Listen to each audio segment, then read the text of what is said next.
Thank y'all. I'm glad to be here. So, when I was in the 5th grade a couple of years ago, a reoccurring theme in my life became quite evident. I talked, and I talked a lot. And Miss Tenney, my teacher, sent me home one night with the assignment as punishment to write the Declaration of Independence. So when I get home as a 5th grader and I open the book and I start writing, the first thing I'm like, oh my goodness, we had a lot of grievances with King George. There's a lot going on, and I wrote and I wrote and I got it done and turned it in the next day, and the reoccurring things still exist. Miss Tenney helped me know how to temper it from time to time. But like so many of us, maybe like all of us, if we think about the Declaration of Independence, if we think about what do we remember, what comes to mind, it's often the phrase, the pursuit of happiness. On different levels, we think of it politically, socially, culturally.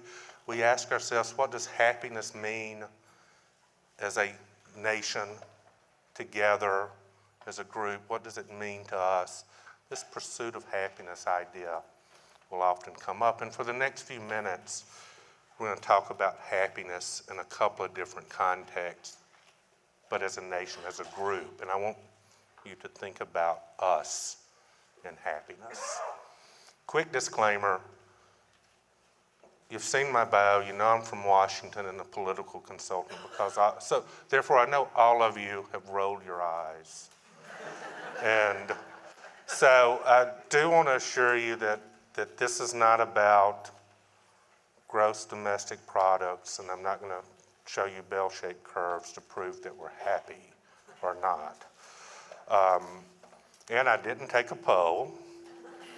I didn't do a message group to get in your heads to know what you want to hear. And, y'all have accents. I don't. I can't sound like y'all. So we're going to go beyond all of that. We're just going to leave all that behind, and we're going to go to the core of what I think is happiness. Part of it for me is talking about who we are in a certain way, talking about us as a community. Community is a nice word, and it's one that different people at different times have used different ways. Dr. King, for example, would talk about the happy, the beloved community, right? Dr. King would say, we're a beloved community. We come together to nonviolently address oppression and change things. And they did, they changed things. Reverend Jim Wallace at Sojourners, a group in DC, loves to talk about the common good. It's that place in the marketplace of ideas where we all run out there, right? And we're angry, we're left, we're right, we're up, we're down, we're backwards, we're forwards, and we're arguing over issues, we're carrying on about things. But there's a space in this marketplace of ours, the front porch of democracy. There's this spot where we find our common values, where we agree on things about our nation, our vision, our dreams, our common values. Hillary says it takes a village, that it takes all of us getting along, figuring out, working together, moving forward together. Dr. Henri Nouwen says, you read with me, community can make us think of a safe togetherness, shared meals, common goals, joyful celebrations. Community is first of all a quality of the heart. And I've always liked that. Community, first of all, is a quality of the heart. Do you think our national community, do you think us as a nation, think we can hone it down to something as small as a shared meal, a togetherness? Can that get us to a place where we can share these common values and work together and find a sense of happiness and purpose in what we're doing together? Today, I've got 3 points I want to make, and they're actually quite personal points. They're stories. And they're encapsulated in one, a faith counsel, 2 a mama, and 3 a governor. That's some Southern stuff right there, right? Faith, mama, and governor. So join with me for a few minutes in these stories and let's think about this. So number 1, our national experience is embodied in a community and moving toward happiness in what is often called, or it has been in my life for 7 or 8 years because of a dear friend of mine, it's called grace notes. And she'll tell me sometimes, she'll say, Burns, grace notes are unanticipated and they're unearned. They're magical moments that just come. And if you're paying attention, you see them and you embrace them and you know what they are. About a decade ago, I'm working for a member of Congress. She's still a member of Congress, and she calls me in her office. She says, Burns, I need you to go meet with my faith council in my congressional district. I said, sure, no problem, let's do it.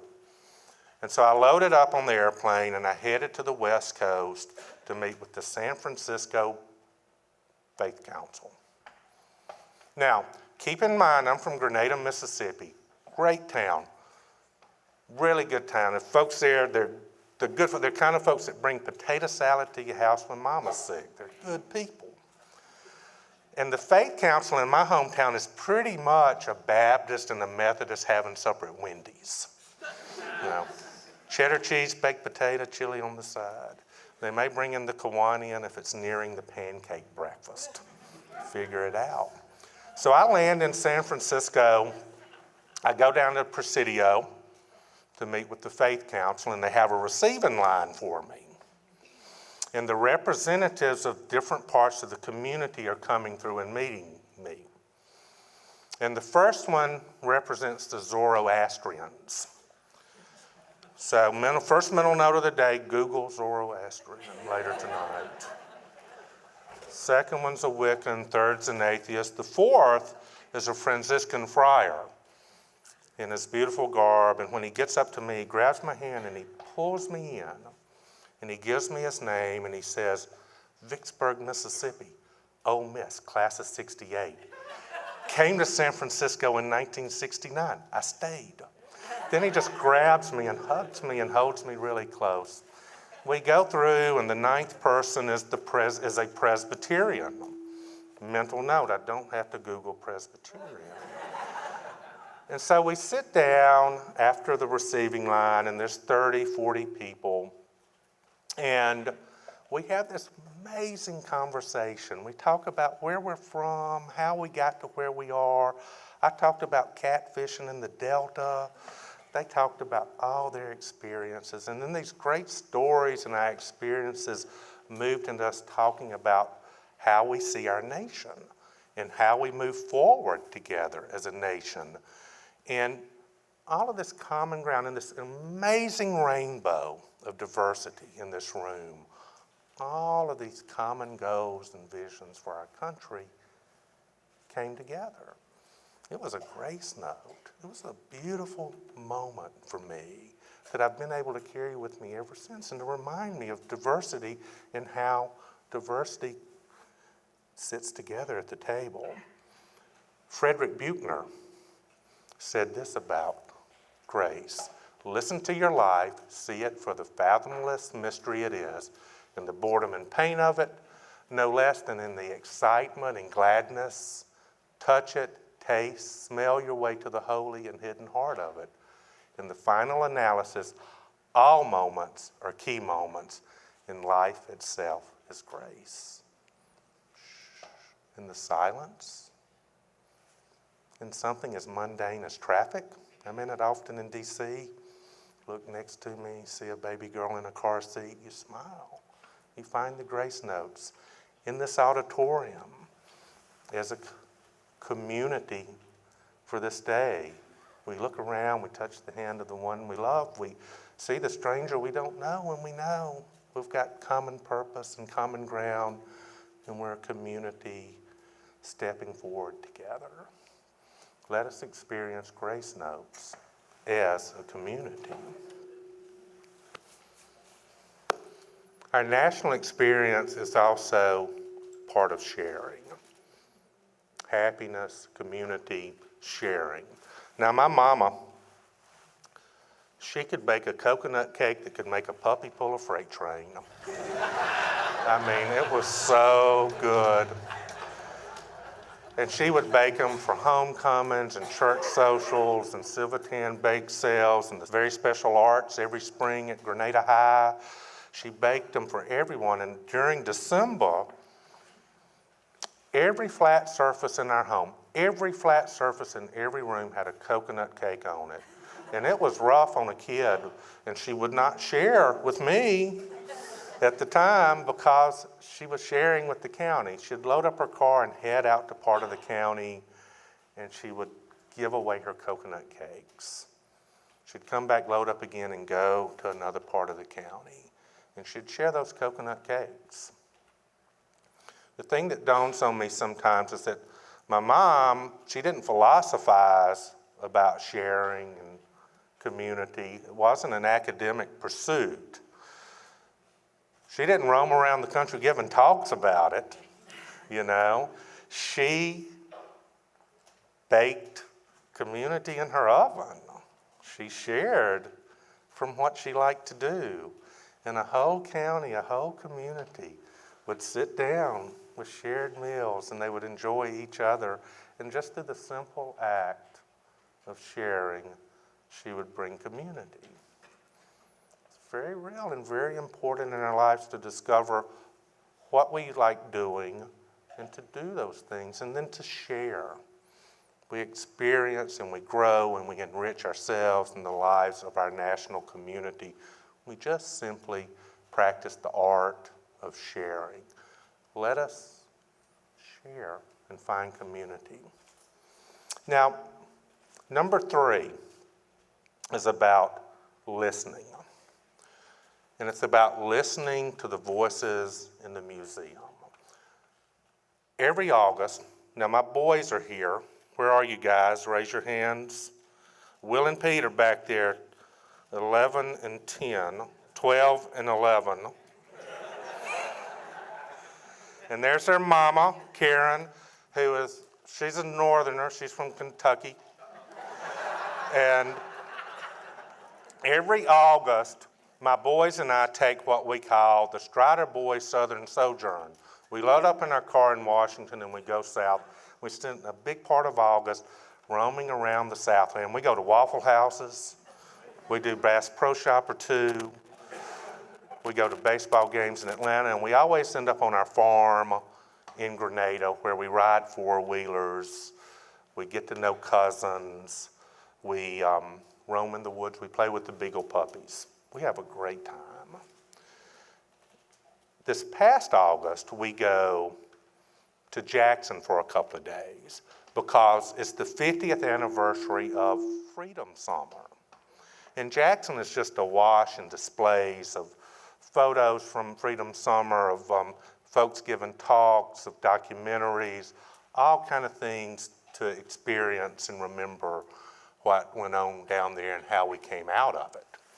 And we go down and we join a guy who was my dad's best friend when they were growing up on Connecting Farms up in Grenada, who's been my mentor for a very long time, and he was governor in the 80s, Governor William Winter. And he's 93 years old, and he could beat me in a 440 or a 100-yard dash, you name it. Amazing shape and beautiful man, and he's our statesman down there. And the boys spent 2 days touring different displays on Freedom Summer with Governor Winter. One day, in one of the museums, Governor Winter and I are standing and looking at a photograph, and over our shoulder, much too loudly, by the way, for a museum, one of the boys yells, "Hey, Gov, what's this?" And we turn around and we look, and standing, these 2 young boys standing in this huge glass display, they're looking at the robe and the hood of a Klansman. And Governor Winter, without missing a beat, without missing a breath, he walks toward them, he starts walking to them, and he says, "Boys, I've been waiting 93 years for someone to ask me that question. I can't thank you enough for not knowing what this is. And they sit down on the bench near the display, and he talks to them about it.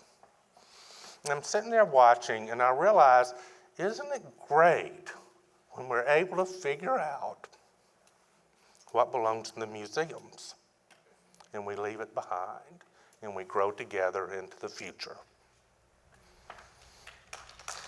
Thank you.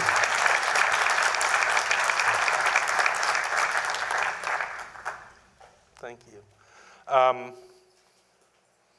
Together, community, happiness. Let's let the faith councils and our experiences give us grace notes that can turn into symphonies of friendship throughout our life. Let's bake coconut cakes like our mom and share them. And let's note together what goes in our museums, and that we have them as a remembrance of what we move through and move into the future together as a happy community. Thank y'all.